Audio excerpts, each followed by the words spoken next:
Praise తలాడండి అందరికీ. చిన్న ప్రార్థన చేసుకుందాం. మహాపరిశుద్ధుడా, ప్రేమ కృప కనికరం కలిగిన మా గొప్ప దేవ, అద్భుతాలు చేయవాడా, నీకే కృతజ్ఞతాస్తుతులు చెల్లించుకుంటున్నాం తండ్రి. మత్తయి అధ్యాయం గురించి తండ్రి ప్రతిరోజు మేము ధ్యానించుకుంటుండగా నాయన తండ్రి 4వ అధ్యాయంలో తండ్రి వాక్యం పంచుకుంటగా నాయన ప్రభా, నేను కాదు ప్రభా, నా చేత మీరు పలికిస్తున్నారని నమ్ముచున్నానయ్యా.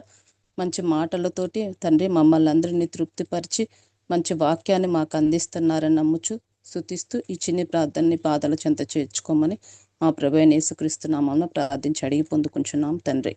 ఆమేన్. ఆమేన్. మత్తయి 4వ అధ్యాయంలో అండి మొదటి వచనం చూసినట్లయితే, అప్పుడు యేసు అపవాది చేత శోధింపబడుటకు ఆత్మ వలన అరణ్యమునకు కొనిపోబడెను.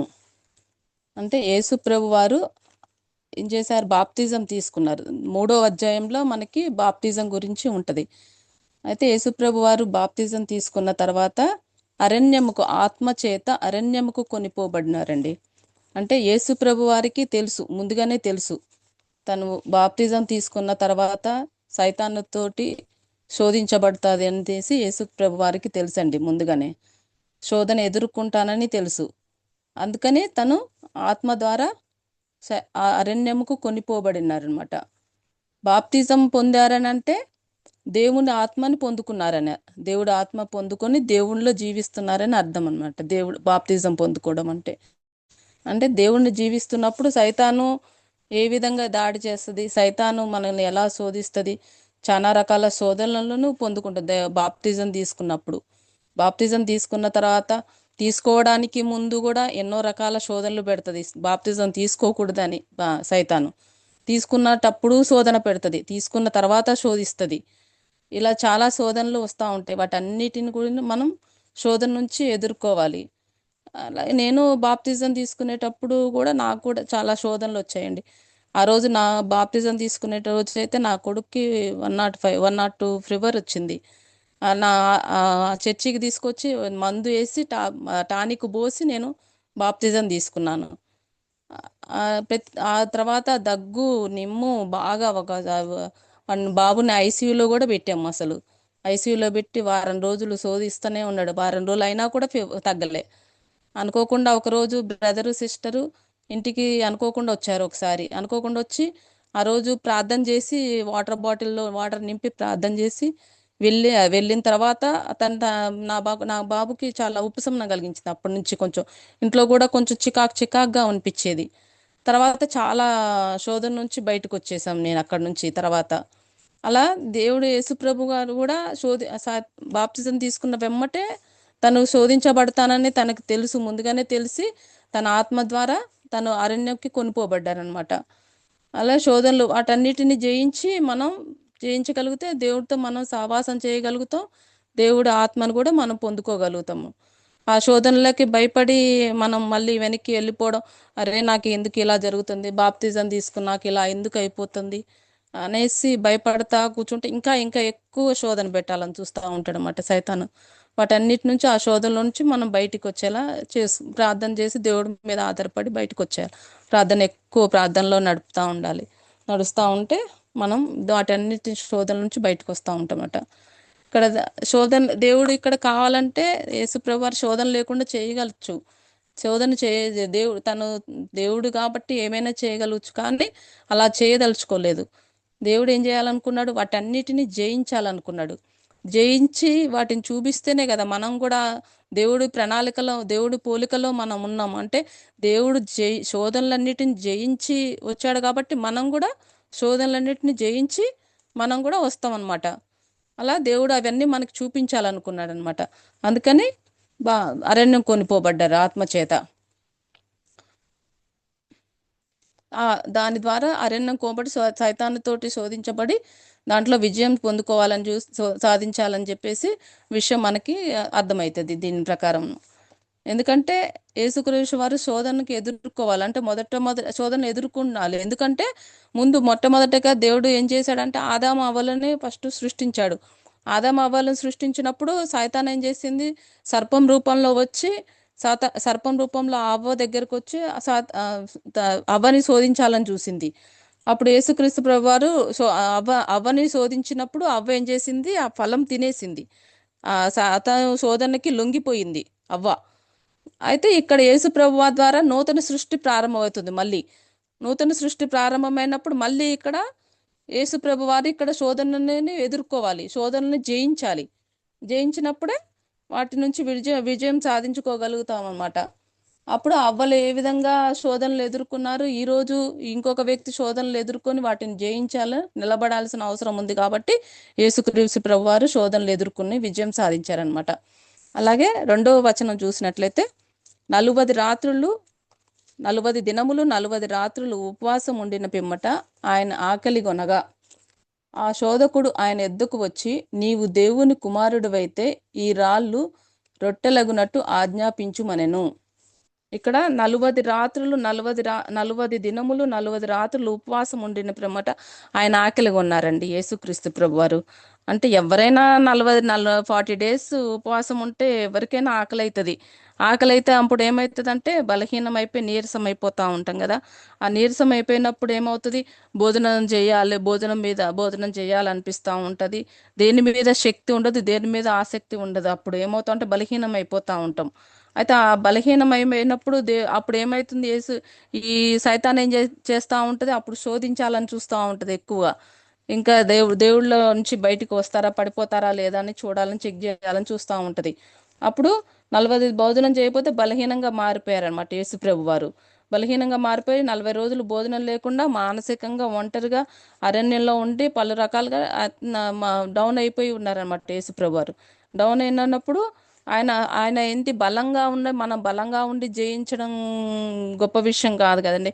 బలహీనంగా ఉండి కూడా జయించడం అనేది గొప్ప విషయం. అంటే యేసుప్రభువారు బలహీనంగా ఉండి కూడా వాటన్నిటిని జయించడానికనేసి శోధనలు ఎదుర్కొంటున్నారన్నమాట. ఆత్మపరంగా, మానసికంగా, శారీరకంగా కూడా బలహీనంగా ఉన్నా కూడా జయించడానికని సాతానుతో జయించాడు అప్పుడు. అయితే ఈ 3వ వచనంలో ఏమున్నది? 3వ వచనంలో ఆ శోధకుడు ఆయన ఎద్దుకు వచ్చి, నీవు దేవుని కుమారుడివైతే ఈ రాళ్ళు రొట్టెలగునట్టు ఆజ్ఞాపించుమనెను. అంటే యేసుక్రీస్తు ప్రభు వారు ఫస్ట్ ఎదుర్కొన్న సమస్య ఏంటంటే ఆకలి. ఫస్ట్ ఆకలిగా ఉన్నారనమాట. ఆయన ఆకలిగా ఉన్నప్పుడు సైతాన్ వచ్చి ఏమంటుండు? ఈ ఈ మనుష్యుడు అయితే వచ్చి, నీవు దేవుని కుమారుడివైతే ఈ రాళ్ళు రొట్టెలగునట్టు ఆజ్ఞాపించుమనెను. ఎప్పుడైనా ఉపవాసం ఉండి ప్రార్థన చేసేటప్పుడు ఏమవుతుంది? మనకు ఆకలి అవుతూ ఉంటుంది. లేకపోతే మనం ఏదైనా దేవుడు ఎక్కువగా ప్రార్థించి ఇది తినకూడదు అనేసి ఎవరన్నా అన్నారనుకోండి, మనం దేవుడు డాక్టర్లు చెప్పినప్పుడు కానీ హెల్త్ బాగాలేనప్పుడు ఏదన్నా తినకూడదు అని అంటే ఆ టైంలోనే మనకి ఎక్కువగా తినాలనిపిస్తూ ఉంటుంది. లేకపోతే పక్కన వాళ్ళు మనకి ఇష్టమైన కూరలు వండుతూ ఉంటే వాసనలు అన్నీ వస్తూ ఉంటాయి. అప్పుడు ఏమవుతూ ఉంటుంది? మనం ఏం చేస్తూ ఉంటామంటే అబ్బాయి తింటే బాగుండు అని వాటి మీదే ఆలోచన వస్తూ ఉంటుంది చాలా మందికి. అయితే ఆ సమయంలో ఎక్కువ ఏం చేస్తూ ఉంటాడు? వాటి మీద ఆసక్తి కలిగించాలని చెప్పి శోధిస్తూ ఉంటాడు దేవుడు, ఆ సాతాను అనమాట. శోధనలు ఎక్కువ వీళ్ళు తినడానికని ఎలాగైనా తినేలా చేయాలని చెప్పేసి చూస్తూ ఉంటాడు అనమాట. ఇలాగే సైతాను కూడా దేవుడితోటి ఏమంటుంది? ఈ రాళ్ళు రొట్టెలగునట్టు ఆజ్ఞాపించుము అని అంటున్నాడు అనమాట. నీవు దేవుని కుమారుడివైతే అన్న ప్రశ్న అనేది సాతాను వేస్తున్నాడు. అంటే సాతాను దేవుడితోటి ఏమంటుండే? దేవుని కుమారుడివైతే అంటే దేవుడు అనుమానం అనేది కలిగిస్తున్నాడు యేసు ప్రభు వారికి. నువ్వు నిజంగా దేవుడు కుమారుడివేనా? నువ్వు దేవుని కుమారుడివైతే వీటిని రాళ్ళను రొట్టెలుగా చేసుకొని తినేసే అని చెబుతున్నాడు అనమాట. అయితే మనం ఉపవాసం ఉన్న అప్పుడు ఏం చేయాలి? వాటన్నిటిని పక్కన పెట్టేసి దేవుడు ఏం చేశాడంటే వాటన్నిటి మీద కాకుండా మనుషుడు తర్వాత నెక్స్ట్ వాక్యం ఏంటి? మనుషుడు రొట్టె వలన మాత్రము కాదు కానీ దేవుని నోటి నుండి వచ్చు ప్రతి మాట వలనను జీవించును అని రాయబడి ఉన్నదెనెను. అంటే ఆదికాండంలో కూడా సాతాను ఏం చేస్తుంది? అనుమానం అనే మాటల్ని చేస్తుంది దానికి. అవ్వకి సాతాను ఏం చేస్తుంది? అనుమానం కలిగిస్తుంది అనమాట. ఎట్లా? ఆదికాండం 3:1 ఏమని ఉందంటే, ఆ స్త్రీతో ఇది నిజమా? ఈ తోట చెట్లలో దేని ఫలమునైనను మీరు తినకూడదని దేవుడు చెప్పెనా అని అడిగాను. అంటే అవ్వతో సైతాను సర్పం రూపంలో వచ్చి ఫలం తినకూడదు అని దేవుడు చెప్పినా అని అనుమానం కలిగించిందనమాట. అయితే మనం కూడా ఏదైనా పని చేయాలనుకున్నప్పుడు ఆలోచిస్తూ ఉంటాం. అరే నిజంగా ఈ పని చేయగలుగుతామా, నా వల్ల అవుతుందా లేదా అన్న అనుమానం మనలో కూడా కలుగుతూ ఉంటుంది. దేవుడి మీద ఆధారపడి మనం వాటిని జయించగలగాలన్నమాట. దేవుని శక్తితోటి మనం వాటన్నిటిని జయించగలిగేటట్టు ఉండాలి.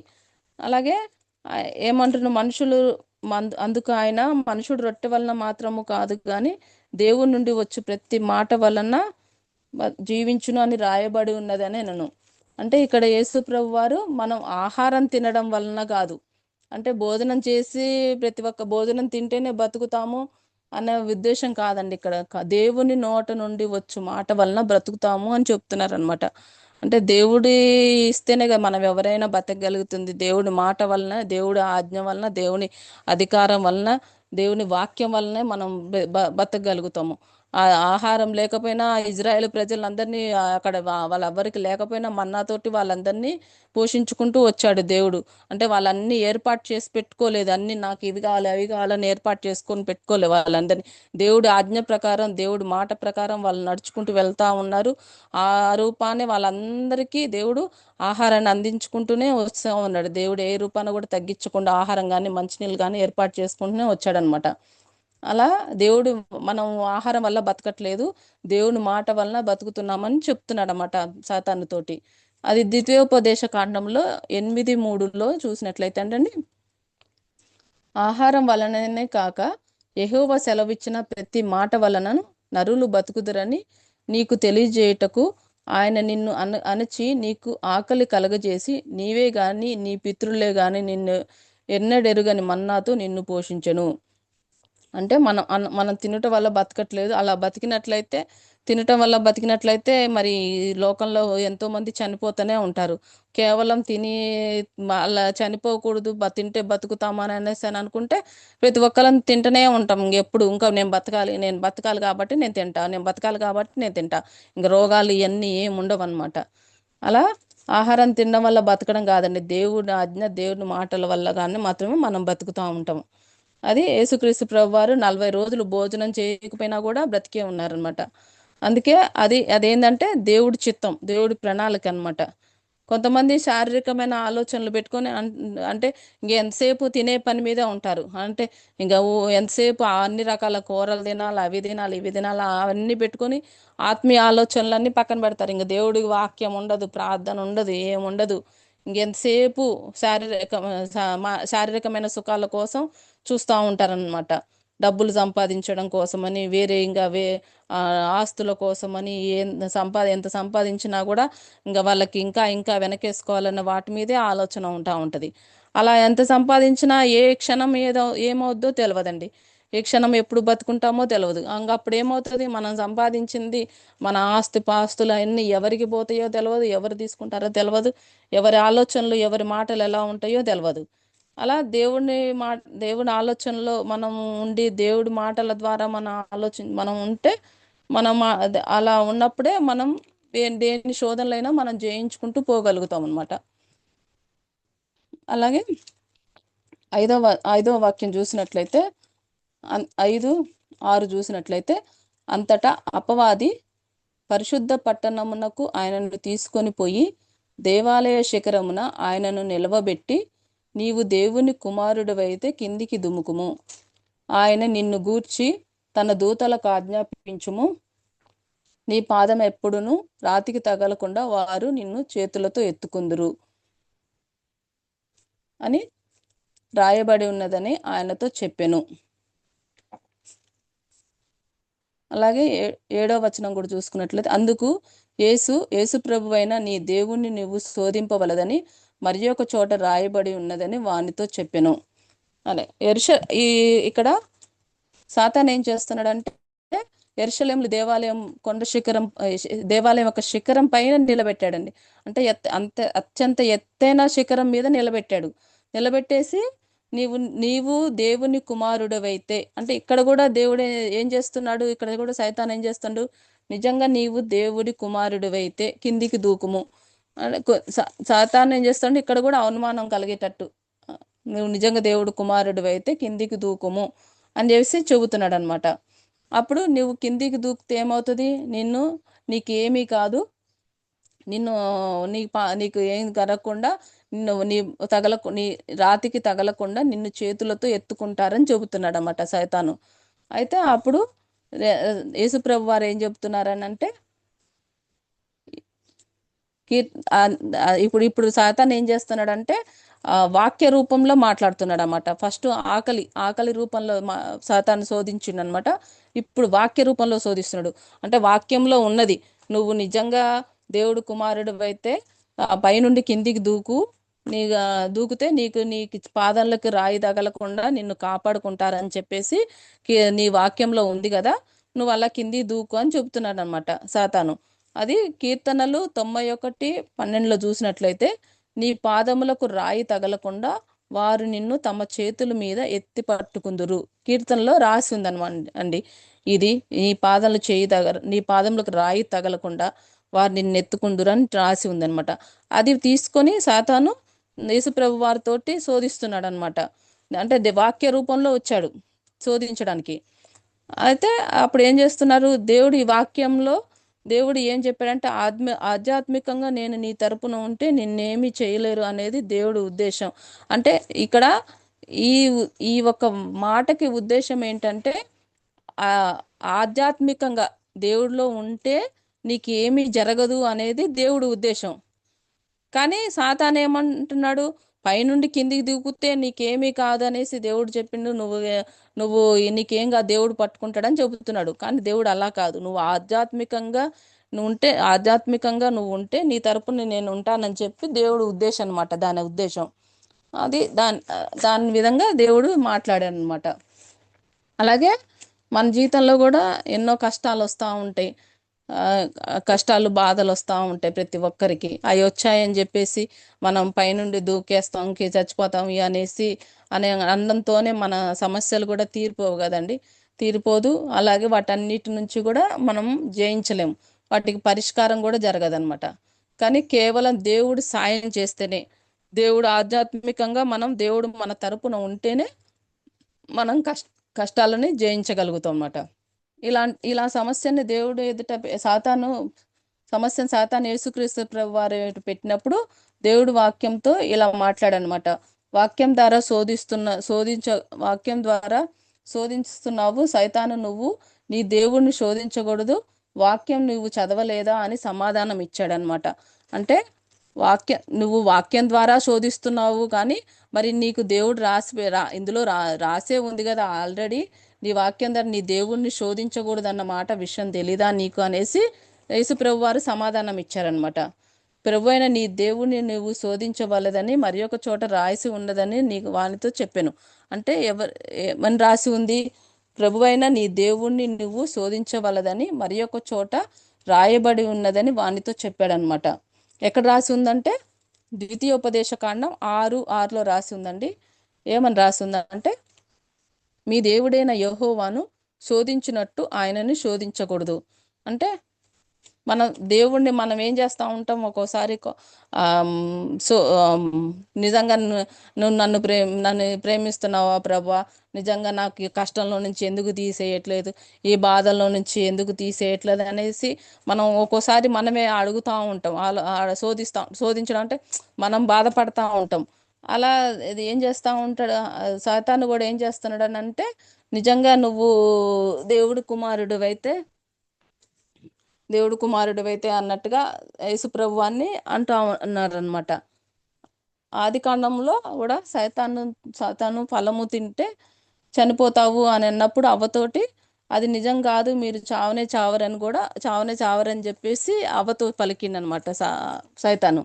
ఆది కాండంలో చూసినట్లయితే అప్పుడు యేసుక్రీస్తు ప్రభు వారితో కూడా, నీవు పైనుండి దూకు, చావనే చావు, దేవదూతలు పట్టుకుంటారు అని చెబుతున్నాడు. అంటే అక్కడ అవ్వతో కూడా ఏమంటుండు, ఈ ఫలం తింటే మీరు చనిపోరు, మీరు చావనే చావరు అని చెబుతున్నాడు. ఇక్కడేమో యేసు ప్రభు వారితో ఏమంటుండు, నువ్వు పైనుండి దూకినా కూడా నువ్వు చనిపోవు అనేసి అక్కడ శోధిస్తున్నాడు, ఇక్కడ శోధిస్తున్నాడు. కానీ అక్కడ ఏమైంది, అవ్వేం చేసింది, ఆ శోధనలకి భయపడి ఆ, నిజం సావరంగా చనిపోము కదా, మనం ఈ ఫలం తింటే ఏం కాదని చెప్పేసి అవేం చేసేసింది, సాతాను మాటలకి లొంగిపోయి ఫలం తినేసింది. కానీ ఇక్కడ యేసు ప్రభు వారు ఆయన సాతాను మాటలకు లొంగలేదండి. లొంగకుండా ఆ, ఇక్కడ ఏం అంటే శోధింప దేవుడు మాటలతోటి, దేవుడు వాక్యంతోటి మాట్లాడారనమాట. అక్కడ సమాధానం ఇచ్చారు. అలాగే 8వ వచనము 9వ వచనం చూసినట్లయితే, మరలా అపవాది మిగుల ఎత్తైన ఈ యొక్క కొండ మీదికి ఆయనను తోడుకొని పోయి ఈ లోక రాజ్యం అన్నింటినీ వాటి మహిమను ఆయనకు చూపి, నీవు సాగిలపడి నాకు నమస్కారము చేసినడలా వీటన్నిటినీ నీకిచ్చేదనని ఆయనతో చెప్పగా. అంటే చివరిగా ఏం చేసింది సాతాను, మళ్ళా వీటికి అన్నిటికీ లొంగట్లేదు యేసుప్రభు వారు.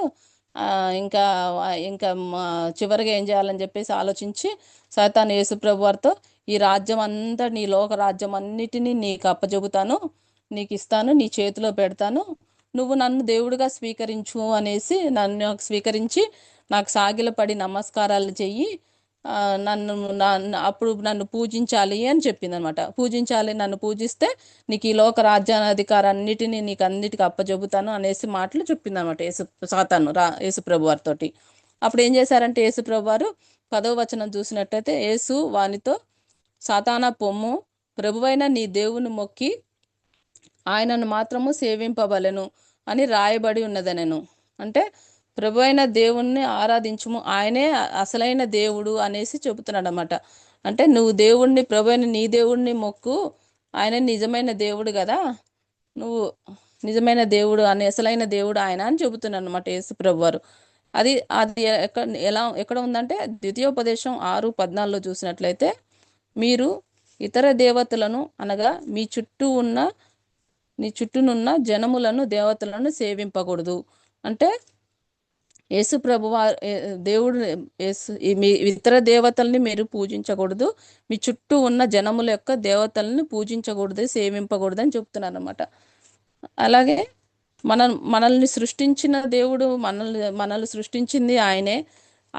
మా సాతాను సృష్టించింది కూడా ఆయనే కాబట్టి ఆయన చేతిలో ఉన్న అధికారాన్ని తెచ్చి, ఆయన చేతిలో ఉన్న రాజ్యాధికారాన్ని తీసుకొచ్చి నా చేతిలో ఎలా పెడతావు నువ్వు, నేను అసలైన దేవుడిని వదిలిపెట్టేసి నువ్వెలా దేవుడిని నిన్నెలా పూజించాలని చెప్పేసి సాతాను తోటి దేవుడు వాక్య రూపంలో ద్వితీయోపదేశం 6:14 వాక్య రూపంలో మాట్లాడారనమాట.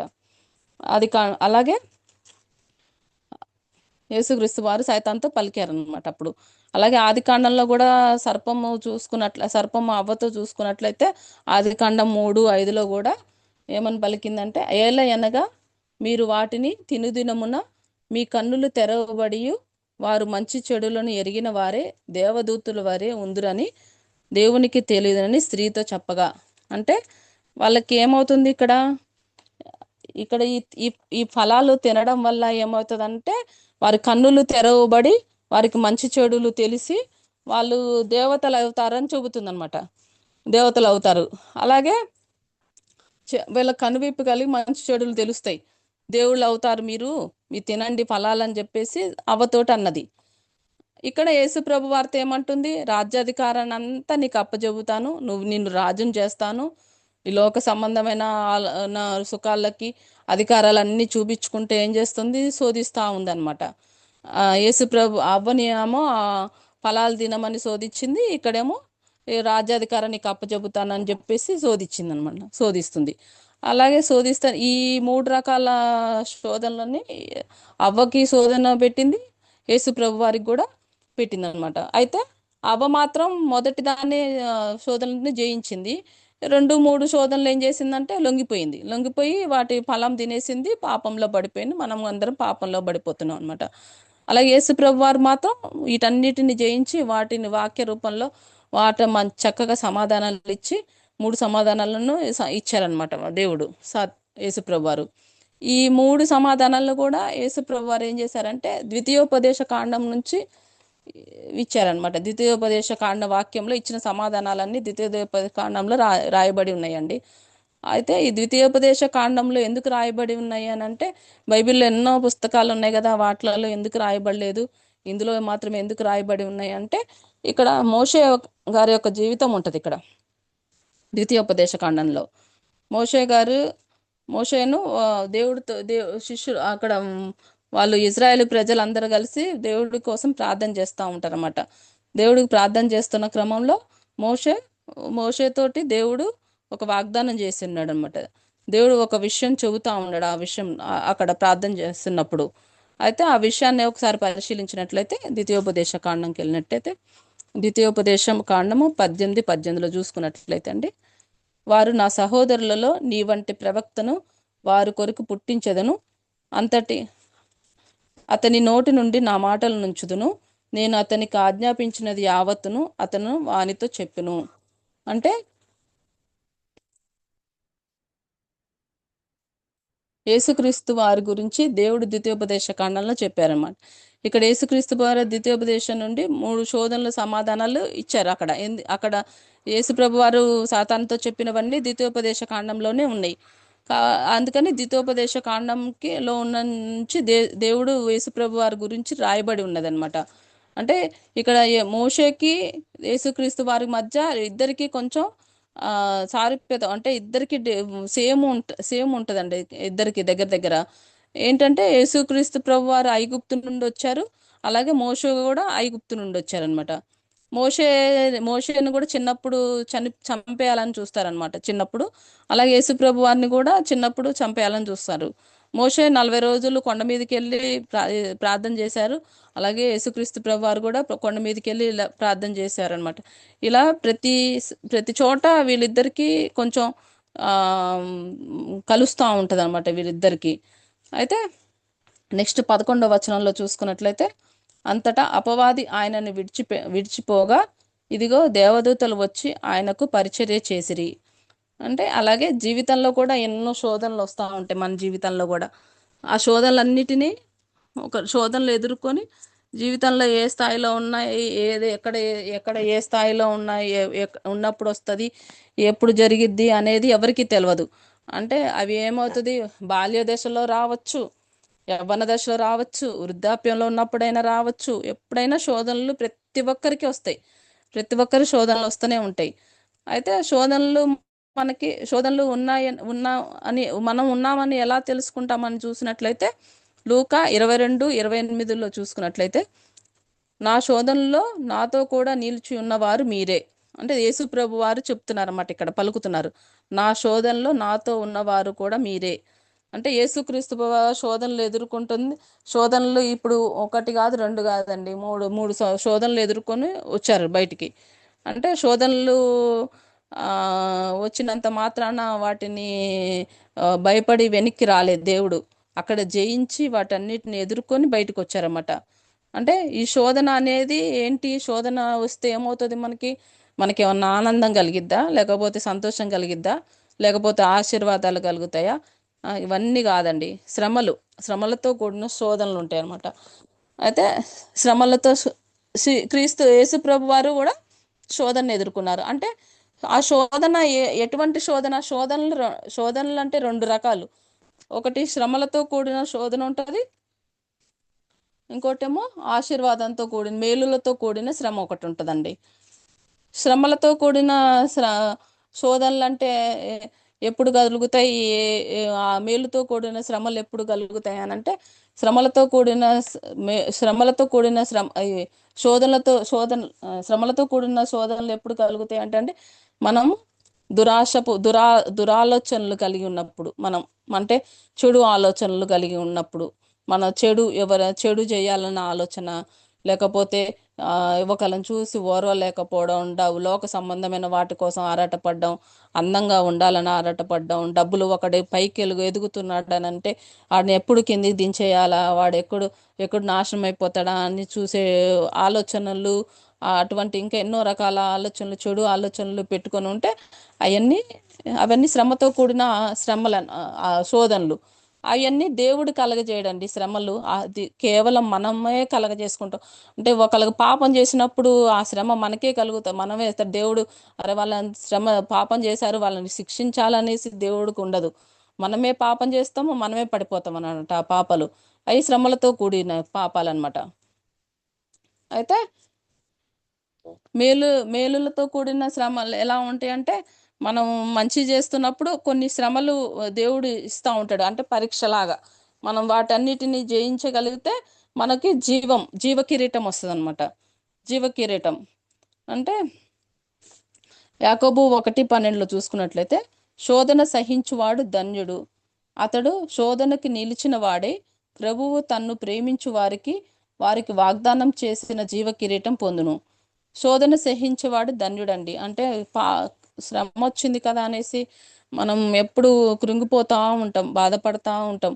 అలా కాకుండా వాటిని ఎక్కువగా ప్రార్థనలో జయించుకుంటా చేసుకుంటా వస్తూ ఉంటే మనం జీవానికి దగ్గర అవుతూ ఉంటాం, జీవ కిరీటం పొందుకుంటాం అనమాట. దేవుడి దగ్గర ఆశీర్వాదాలు అక్కడ నుంచి మేలులు ఆశీర్వాదాలు ఎక్కువగా ఇస్తూ ఉంటాడు అనమాట. అయితే దేవుడు కీడు విషయంలో ఎప్పుడు శోధించడండి. ఆయన ఎవ్వరిని శోధించడు. కేవలం ఏదన్నా శ్రమ శోధించనని శోధి ఏదన్నా మనకి శ్రమ కలుగుతుందనంటే కేవలం మన ఒక దురాశ వలన కలుగుతుంది. మనం నీతిగా లేనప్పుడు కలిగిద్ది. అప్పుడు మనం శ్రమ పొందుతూ ఉంటాం. అదే నీతిగా ఉండేసి ఎటువంటి చెడు ఆలోచనలు లేకుండా మనము శ్రమ కలుగుతుంది అన్నప్పుడు మనం జీవానికి దగ్గర అవుతున్నాం, జీవ కిరీటం పొందుకుంటున్నాం అనేసి ఆలోచించుకోవాలి. అంటే అది మన ఆలోచనలు, మన బిహేవియర్, మనం ఉండే విధానం బట్టి మనకున్న శ్రమలు వస్తాయి అన్నమాట. ఆ శ్రమలన్నిటినీ మనం జయించుకుంటూ వెళ్తా ఉంటే ఆ శ్రమల నుంచి దేవుడు యేసుప్రభు క్రీస్తు వారు ఎలా అయితే బయటికి వచ్చారో, ఆయన బయటకు వచ్చినప్పుడు ఏం చేశారు, ఆ దేవదూతలు ఆయనకి పరిచర్య చేశారనమాట. ఆయన శోధనలో నుంచి బయటకు వచ్చినప్పుడు అలా మనం కూడా ఆ శ్రమలన్నిట్లో నుంచి బయటికి, శోధనలో నుంచి బయటికి వచ్చినప్పుడు మాత్రమే మనం జీవ కిరీటాన్ని పొందుకోగలుగుతాము. దేవుడి యొక్క మంచి మేలులను ఈవులను మనం పొందుకోగలుగుతామండి. ఇది ఈ వాక్యం ఇదేనండి. నేను దేశప్రభు వారి ఎదుర్కొన్న శోధనల గురించి వివరించడం జరిగింది. నాకు ఇచ్చిన ఈ వాక్యాన్ని బట్టి వందనాలు స్తుతులు తెలియజేస్తున్నాను తండ్రి. Thanks sister. థ్యాంక్ యూ అక్క. థ్యాంక్స్. కొంచెం తడబడ్డది, ఏమనుకోకండి. పర్లేదు అక్క. Okay sister, thank you. చిన్న ప్రార్థన. సరే సిస్టర్. ఓకే. మహాగణుడా, మహాపరిశుద్ధుడా, అద్భుతాలు చేయువాడా తండ్రి, నాయన ఈరోజు మత్తయి సువార్త 4వ అధ్యాయం గురించి తండ్రి మేము ఎన్నో మాటలు తెలుసుకొని ఉన్నాం ప్రభా.